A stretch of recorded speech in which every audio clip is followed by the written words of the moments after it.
तो तुम्हें समझ में आ ही गया कि ये सब मैंने कैसे किया।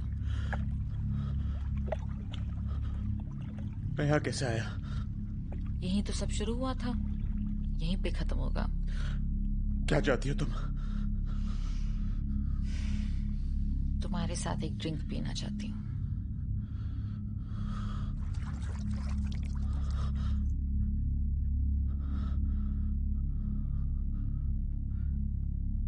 क्या है इसमें?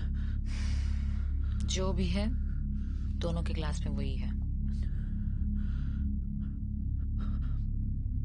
माया, मैं खूनी नहीं हूं।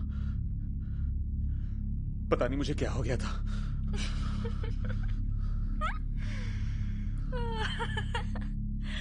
तुम कितने डरपोक हो। अरे वाइन है बस। चीयर्स।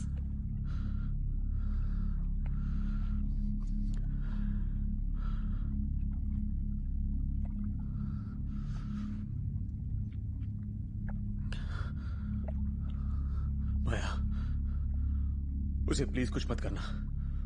उसकी कोई गलती नहीं है। वो बेचारी तो वो